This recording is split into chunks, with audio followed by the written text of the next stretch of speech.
RCR, la red que comunica y une al Perú.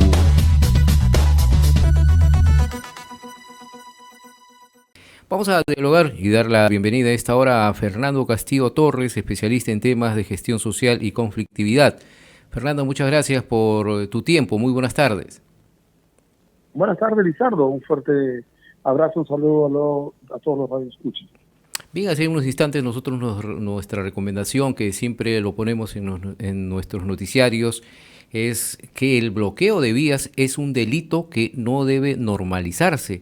Pero lamentablemente parece, Fernando, que esto se está normalizando en nuestro país. Bueno, esto es consecuencia en parte de lo que ha sucedido los últimos 2 o 3 años, en donde los bloqueos de las vías han mantenido una condición de casi normalidad. Si bien es cierto, estamos en una condición extrema, pero no nos olvidemos que en el tema, en algunos proyectos mineros como Las Bambas, tenemos más de 600 días bloqueados en los últimos 5 o 6 años desde que empezó a operar. Entonces, se ha convertido eso de alguna manera en un abandono de lo que significa la implementación del Estado de Derecho.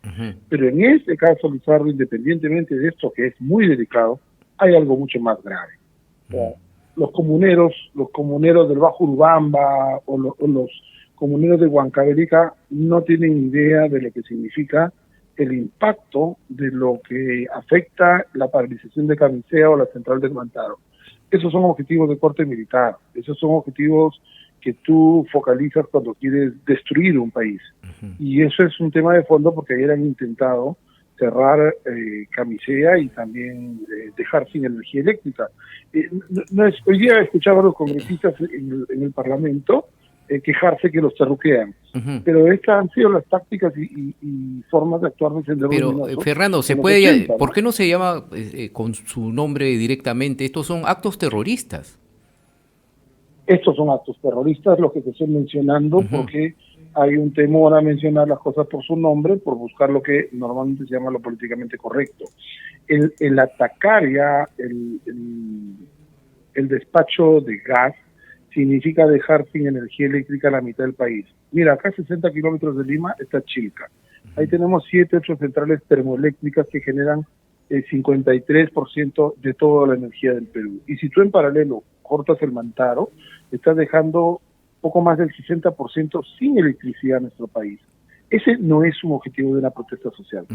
Claro. Ese no es algo que estén armando las comunidades. Eso es un equipo que está montando un plan para desestabilizar o destruir al país. Ahora, estamos en todo caso, Fernando, frente a una zonada sistemáticamente calculada.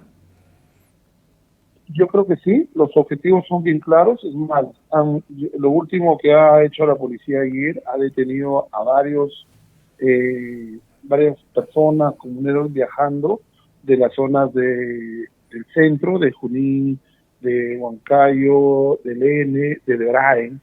Se estima que deben haber llegado a Lima también en la búsqueda de escalar el conflicto, escalar los reclamos hacia las sesiones que el Congreso de la República debe llevar a partir de hoy, para ir evaluando lo que debe determinar como cambios legislativos de cara a lo que significa una adelante elecciones. No se trata de decir convoco y ya. La adelante elecciones debe también tener un marco jurídico que hay que respetarlo. Yo creo que el Congreso está actuando con mucha responsabilidad de hacerlo como manda la Constitución.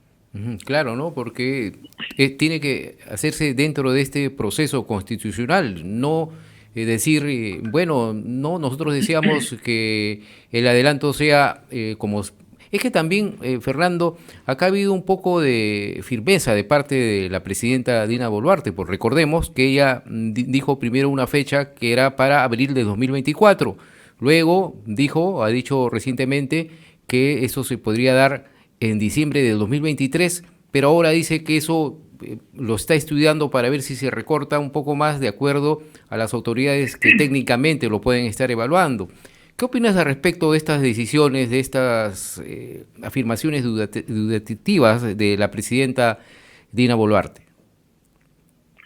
A ver, yo quiero separar esta intervención en 2 planos. Primero, quién es pues en sí la presidenta Boluarte, No nos olvidemos que era parte de la plancha de Pedro Castillo, de las declaraciones que dio en Davos, en Suiza, en el encuentro global de empresarios, en donde fustigó y atacó fuertemente a la industria minera en el Perú.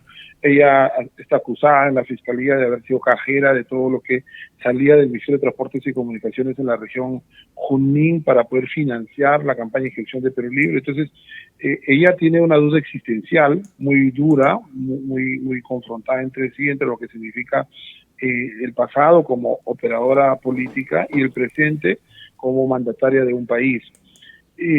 Yo creo que, y estoy convencido de que vamos a respaldar y debemos respaldar a esta presidenta por lo que significa la posibilidad de darnos una ruta de una salida que no se trata solamente de escuchar lo que un grupo muy reducido de operadores políticos quieran hacer, sino estar en el marco constitucional. Y el marco constitucional, que es lo que rige todo país, no nos permite a nosotros hacer una convocatoria de elecciones en estos días. Y lo más grave es que la señora Boluarte lo sabe, pero está intentando salvar algo que ya para ella es insalvable a esta altura del camino. Fíjate, para sacar adelante una elección se necesita algunos considerandos básicos en el marco constitucional actual. Primero, la ley obliga que el presidente de la República convoque elecciones mínimamente con 6 meses de anticipación. Segundo, la norma actual obliga que las elecciones presidenciales sean en abril del año en que se celebren. Tercero, el cambio de mando debe ser el 28 de julio del año en que se han desarrollado las elecciones. Estas tres cosas, dada la fecha que es actual, no pueden alinearse. ¿Por qué? Porque estamos en diciembre y los 6 meses vencen en junio, por lo tanto no puede ser la elección en abril. Por eso lo correcto ha sido, hagamos la elección en abril del año siguiente, como manda la Constitución, y el cambio de mando tendría que ser en julio. Algunos han comentado y han hecho una comparación. ¿Por qué en el gobierno de Valentín Paniagua sí se hizo eso? Por una razón sencilla, Lizardo, porque los escándalos de Montesinos para el pago que fue a Beto Curi fueron en septiembre del año 2011 y el cambio de mandato fue 10, 15 días después, o sea, a finales de septiembre ya teníamos nosotros un presidente nuevo y tuvo el espacio y tiempo para convocar en noviembre para que en abril del año próximo sean las elecciones. Esa no es la situación ahora. Entonces, jurídicamente hay camino, pero por supuesto que hay caminos. Pero esos caminos significa modificar la Constitución y modificar varios reglamentos que se requiere de 2 legislaturas. No es un tema en el cual se puede hacer de forma inmediata. Estamos en cierre de legislatura y, bueno, hoy el Congreso está aprobando que la legislatura se amplía unos días más para poder ingresar en debate, pero pretenden aprobar una norma jalada en los pelos en 4 o 5 horas. Y eso no puede ser así porque este país necesita reformas profundas en lo que significa la manera como se va a afrontar las próximas elecciones. De lo contrario, nuevamente vamos a tener no uno, sino 2 o 3 Pedro Castillo, y eso es lo que vamos a tener para escoger. Sí, pues no, lamentablemente es un círculo vicioso, ¿no? Porque se va a seguir repitiendo esta situación de crisis política, no se va a solucionar nada. Exacto, y lamentablemente a los sectores de izquierda, sectores radicales, les conviene esta situación de desorden total, porque esa es la forma como se han apoderado de gobiernos como el de Chile, como Colombia, y lo están intentando en Ecuador ya varias semanas, varios meses. Entonces, acá hay una agenda oculta internacional también que hay que tener en cuenta. Hace poco hemos tenido la expresión de los presidentes de México, Colombia, Chile y Bolivia, indicando que ellos reconocen a Pedro Castillo como presidente. Bueno, pues yo creo que la presidenta está en la obligación de llamar a nuestros embajadores en consulta y que retornen a Lima. Los ha llamado hoy, precisamente. Justamente la canciller ha precisado. Por fin lo ha hecho, ¿no? Por fin, ¿no? Un poco retrasado. Porque estas declaraciones, claro, porque esto se ha dado hace 3 días, entonces debió haberlo en el acto, en el momento, haber hecho ese llamado, ¿no? Ahora, Fernando, hay preocupación por parte del sector minero, o hemos podido apreciar también en un comunicado de la Sociedad Nacional Minería y Petróleo, en donde está alertando que estos bloqueos de las carreteras impiden el normal abastecimiento del combustible, ¿no? Hablemos de gas natural, petróleo, gasolina, GLP, GNB, en distintas regiones, y esto ocasiona serios contratiempos a diferentes operaciones mineras que se han visto afectadas en estos procesos de abastecimiento e insumos. ¿Qué hay detrás de esto, Fernando? ¿qué hay de estos operadores que se vienen dando constantemente para afectar este importante sector de la minería en nuestro país? Hay una agenda, obviamente, en contra de que el país desarrolle con su minería. Fíjate, gracias a la minería el Perú ha logrado reducir la pobreza de un 54 a un 20%. Esto definitivamente ha hecho que los países desarrollados no transfieran recursos para donaciones que manejaban las ONGs. Hoy no tienen dinero para la lucha contra la pobreza porque no hay los niveles de pobreza que había antes. Entonces, esto para ellos es la muerte de un gran negocio. Han vivido 20, 30 años de la cooperación internacional mintiéndoles en agendas que han estado en contra de las operaciones mineras.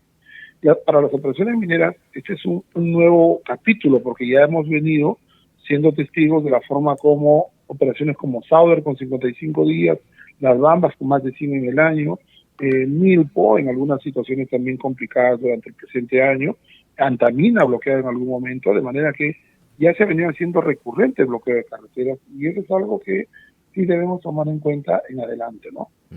Sí, así es muy importante. Y finalmente, Fernanda, ¿cuál es tu opinión respecto a ya esta decisión que ha tenido el gobierno de cesar a los prefectos y prefectas regionales, los cuales pues en su mayoría han sido nombrados por el gobierno de Castillo, ¿no?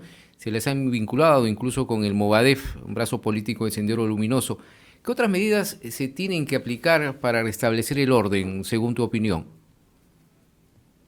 Yo creo que es una buena medida. En principio quiero comentar que es una muy buena medida del gobierno, del Ministerio del Interior, haber hecho estos ceses, estos cortes. El problema no es que los haya designado el presidente Pedro Castillo, el problema es quiénes son. ¿Quiénes son? Y esto Perú 21 y otros medios también pusieron sobre la mesa el hecho que todos estos autoridades políticas tienen una filiación con Movadef, tienes 2, 3 fundadores de Movadef, tienen muchos de ellos que de alguna manera tienen pasado senderista, eso hay que decirlo, o sea, les molesta que se lo diga, pero es la verdad, hay que decir las cosas por su nombre.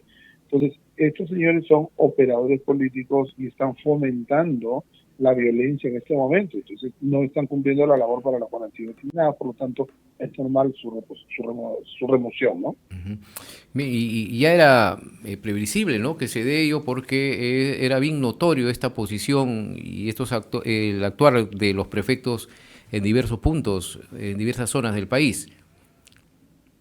Sí, eso es cierto, son pues como te digo, Lizardo, los operadores políticos de Perú Libre y de Pedro Castillo, ¿no? Entonces ha hecho bien, yo creo que ha hecho muy bien la presidenta en hacer esos cortes, ¿no?